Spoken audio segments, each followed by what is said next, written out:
Hey guys, I made a Deadlock Hero tier list for the current competitive scene. A lot of these choices are my opinion of the current meta at the highest level of play. Feel free to leave a comment down below on what you agree or disagree with. Hope you enjoy. Bebop. In comparison, this character was very strong in the past, but now I think he makes himself in B tier. He is essentially the worst pick hero, in my opinion. Moan Krill is just a tanky version. Like Holiday just does way more damage. Vindicta is great at just like controlling the field. Paradox is also fantastic. So I pretty much solidify his Bebop in the B tier. Yeah, like as I said, Holiday is just insanely strong, probably S tier, just because of how much damage she does early to mid, and then she scales very well once they start transitioning her build into more of a gun. If you ever watch like Saya or whatever, Saya's build is absolutely fantastic on Holiday. Does a crap ton of damage early, and then it just transitions super well into the game, and she's kind of not so much of a pick character, more so a brawler that does a lot of damage in the early to mid game, somewhat falls off late, and has a pick tool of lasso, which is just incredible. Like the fact that you can bring people towards you, like towards your team, is just fantastic in pro play.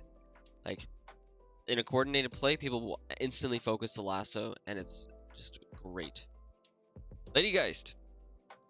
Lady Geist is one of those weird picks because against some teams, it gets prioed a lot less.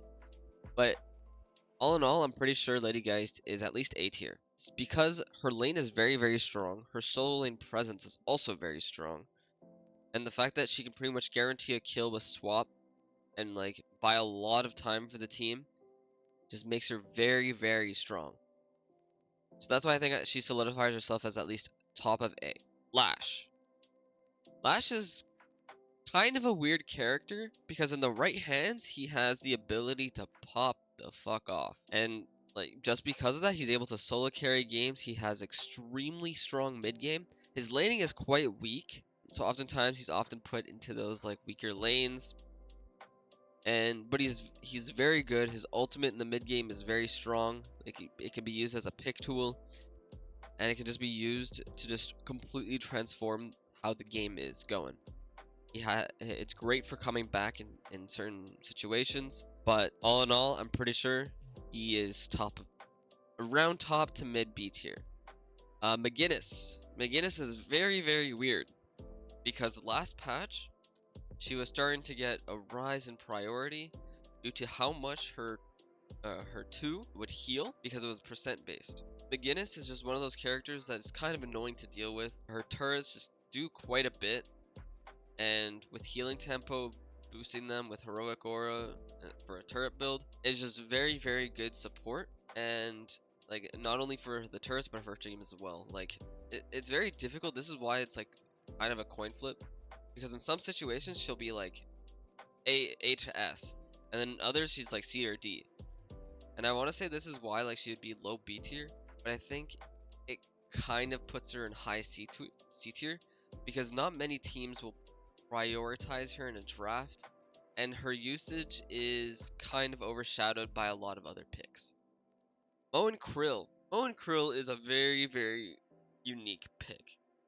He is one of the few, or if not the only, tanky pick character. He is one of the best tanks in the game right now, other than Abrams and potentially Yamato, depending on what you consider them to be. But in terms of raw like tanking potential, Moan Krill has to be at least a low A. His util is just fantastic. He's really great at shutting down one specific character on a team, and like just setting up any sort of play. Like especially paired with another pick character like Holiday or like Paradox or even Haze, he can just like follow up on any type of CC, and it's just absolutely fantastic. He is also very annoying in team fights. He is very tanky. Torment Pulse just like will hit everybody. Like it is just a very annoying character to deal with in any sort of situation. Pick characters are very highly rated this patch. All of them are quite high prio. This is why I'm going to put Paradox high A. This is simply because Holiday does everything that Paradox does, but better. Holiday has a lot more disruption tools, Like you could argue like low S for Paradox, but I'm pretty sure it's just high, like very high A. And I'm gonna save this for pretty much pick or ban characters that will be first picked or banned. But yeah, Paradox is definitely high A. Like the Silence Wall is fantastic. Carbine does a crap ton in lane. Swap is just a great low cooldown just pick tool. And Bomb just augments her damage a lot, especially with some current builds where people are starting to do like stray away a little bit from the Carbine build and more towards a Bomb build. But they won't go like the Echo Shard Bomb. They'll just kind of go Bomb and then kind of sit in it and play around the wall, trying to keep people and just kind of like whittling them down with like Headhunter on Paradox or like with the Mystic Shot, and they just kind of go hard. Like she does a lot of damage, great util, then that's pretty much it. Paradox is just absolutely fantastic right now. Pocket. Pocket is very, very weird because he's either like popping the hell off or he's not doing too much. But in terms of raw character strength, I would be putting Pocket probably above Moe and Crow. I know our team prioritizes, like our team, the Undercats, prioritizes Pocket quite a bit, just because our Pocket player has been doing absolutely fantastic recently. As for Seven, Seven is a fantastic carry, probably the top carry right now. I know a lot of teams are willing to blind pick it, especially if Infernus and other things are on the table. But in terms of prioritization, I know a lot of high level teams will prio it, especially if they have a good 7 player. Do they prioritize it before Paradox? I'm not too sure, but I think depending on the team, especially like maybe like a team like Hydra Nation or Boston Tea Party who have a really good 7 player, or not Boston Tea Party, what's the plan? A very good 7 player, I think they prioritize it over the Paradox, therefore putting it as A tier character. 7 is just absolutely fantastic with how the meta is right now. 7 is one of the few characters in the game that has innate shred. Even though he just got nerfed to crap ton in lane, his utilization in the mid game to late is just absolutely fantastic, with his ult being a great zoning tool for objectives like Earn, or even fighting in the pit of mid boss. The power surge shred just causes him to do insane amount of damage, and it's not even just to one person, it's to anyone that the surge arcs to, and it'll deal damage to them as well, shredding them, allowing for his team to do a lot more damage. And that is why 7 is pretty much A tier. He isn't often banned, which is why I'm not putting him in S tier, and he's not often first picked, but he definitely, I have seen him go by in the as a 2-3 or as a 2-3 pick for each team, for either team. Shiv. Shiv is really, really weird right now. People, I'm pretty sure, are still trying to figure him out, especially with the recent changes. In the hands of a good player, he can easily be S, but this is where like the coin flippy status kind of comes in, and that's Shiv. Shiv from behind is absolutely horrendous. Shiv from ahead is very, very like dominant. It's very hard to stop him. He gets extremely tanky, his bloodletting, and like his ultimate execute just makes him very hard to deal with in team fights. In terms of raw tank, he is quite strong as a frontliner, especially with Kelvin being so prominent in the meta. I would put him low B tier just simply because he's kind of coin flippy, either S or pretty much D tier. He isn't heavily prioed unless there's a Kelvin in the lobby. Yeah, so there is arguments to even put him even into C tier. Shyerow, another coach, is saying he should go to D tier, but I think it entirely depends on who's playing it and what team is willing to pick it. But yeah, very few teams are willing to pick it. Actually, I might even, yeah, I think I'm going to move him down to C tier. I don't think he's going to go to D tier. He still gets some pick, like prevalency. Like, I know PKP in Scrim 7 playing it, as well as teams like Boston Tea Party, who have quite a decent shift player as well. Yamato. I'm putting Yamato into S tier, just simply because she is pretty much either, depending on the team, I know a lot of teams will ban Yamato as either Amber or Sapphire against teams like What's the Plan, who have a very, very strong Yamato player in Ramakano.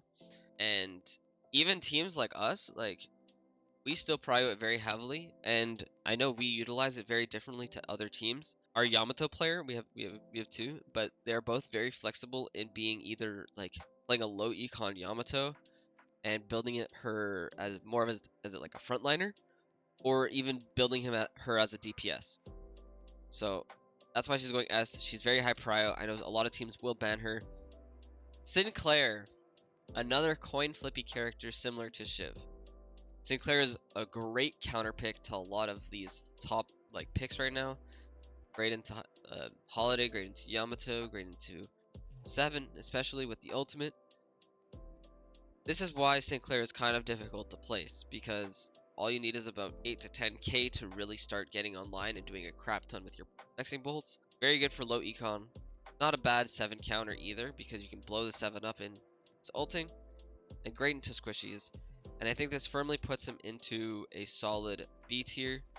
I won't put him above Lash because I think a lot of teams do prioritize Lash over Sinclair, just due to the raw utility that Lash provides. But Sinclair is a very strong pick, but it is a support, quote-unquote util support character that does require a little bit more souls to really get online.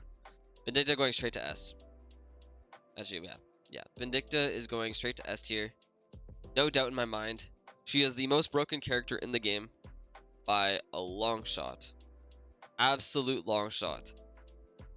Stakes, especially once you get Echo Shard, are extremely annoying to deal with because even with debuff remover, you can only remove one of the stakes. So you're pretty much forced to to either use it instantly and get immediately staked and then having to deal with the duration of the other one, or you wait until after the Echo Shard to debuff remover the second one, which just makes it very annoying to deal with, as well as how much shred she provides. She often buys Alkfire.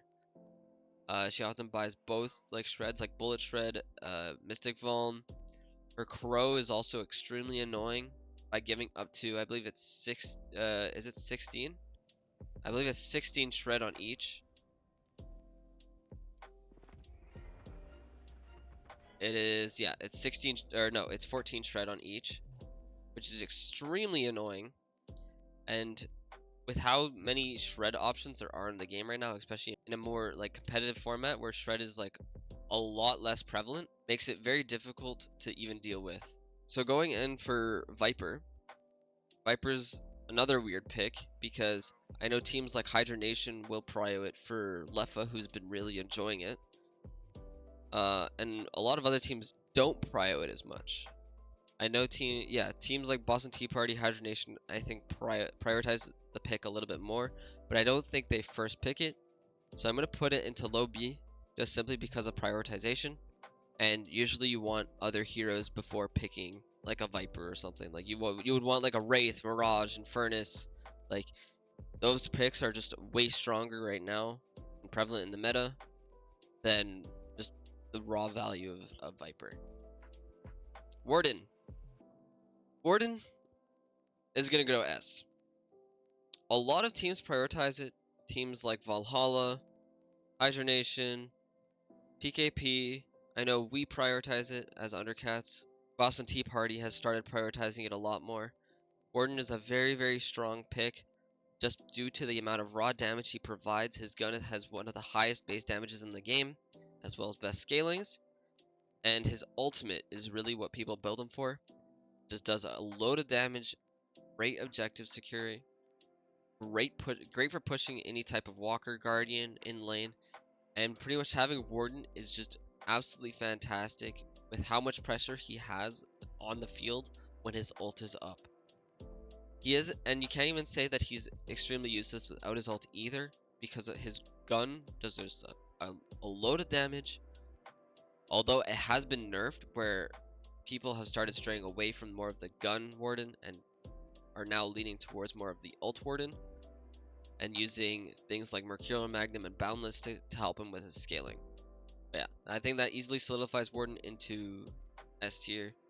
Teams prioritize it as a 1 or 1-2, so that's why he's going to be going there. Wraith.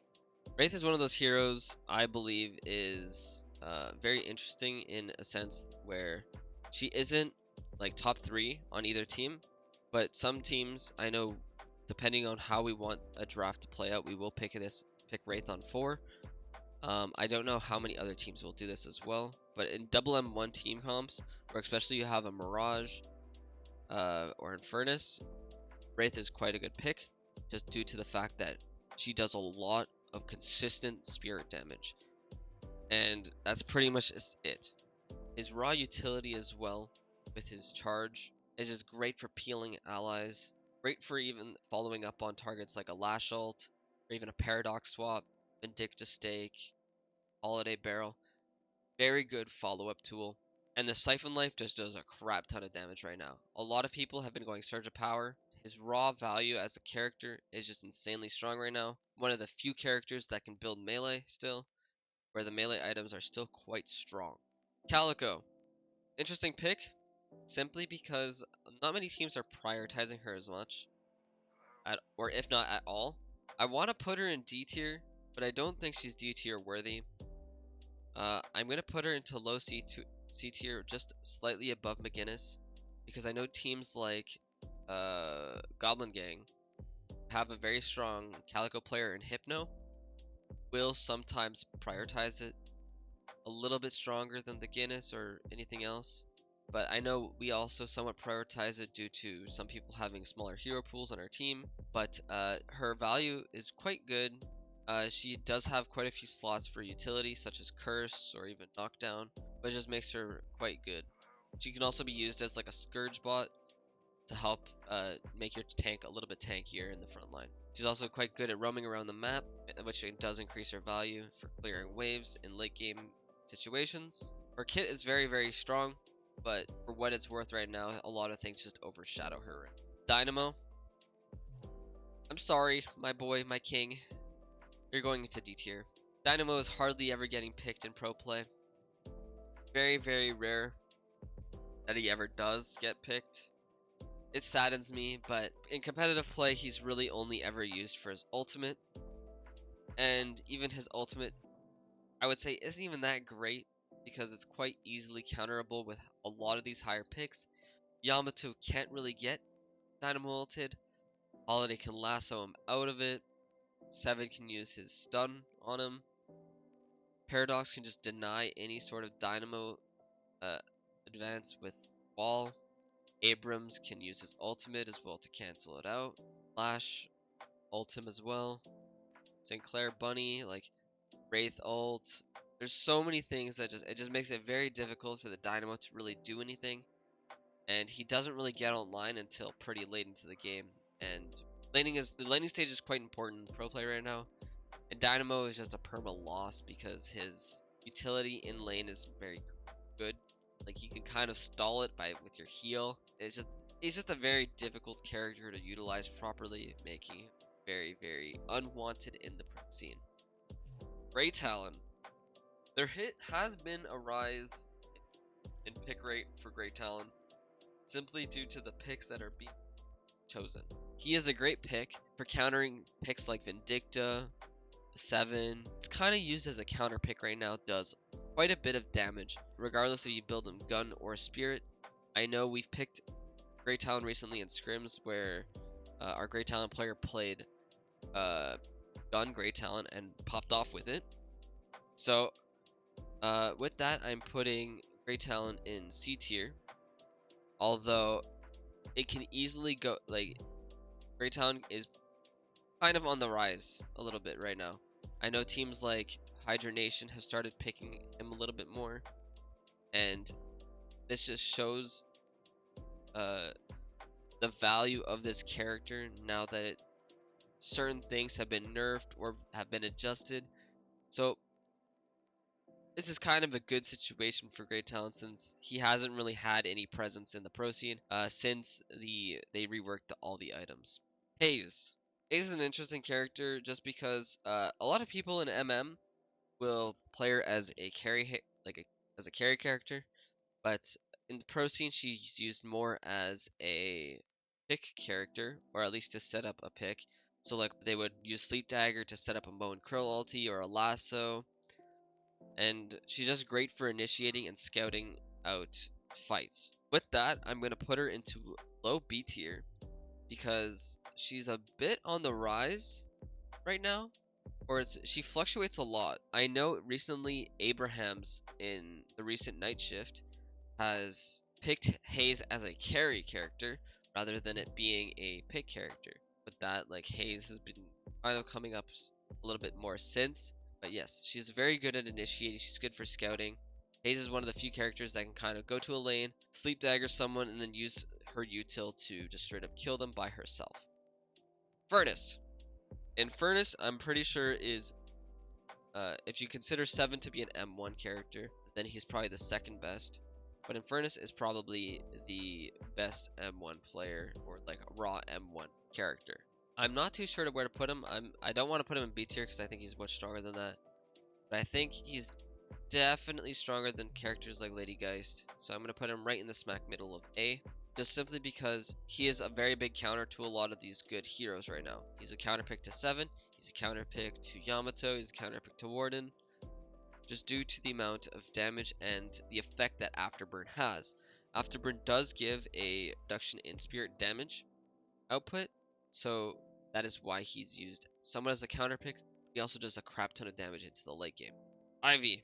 Ivy's one of those characters that has great mobility and great usage with Lightning Scroll or Vortex Web, and can pretty much instantly win a fight in the late game, depending on how fat or huge the ultimate is. Ivy has one of the best ultimates in the game, because at maxed, it can silence everyone for quite a while, and her ability to roam around the map with flight and the ability to kind of set up a gank or initiate a fight is absolutely fantastic.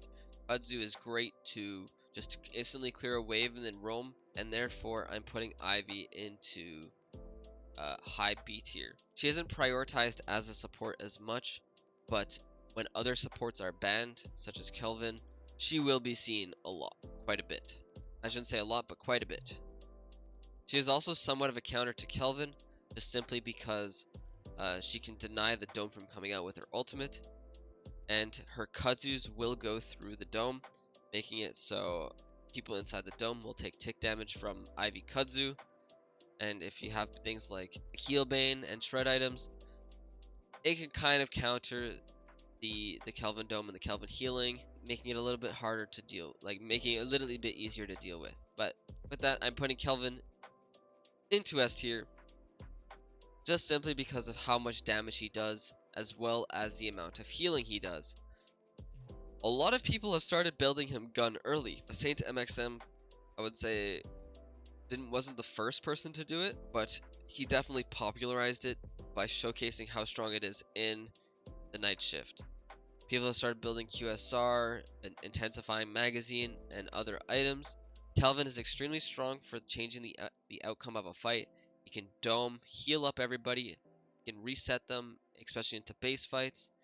But yes, a lot of Kelvins, what they started doing is they started doing gun into more of a support, because Kelvin is pretty much a carry early game with how much damage he's doing. Viscous. Viscous is very difficult to place because there's so few very good Viscous players.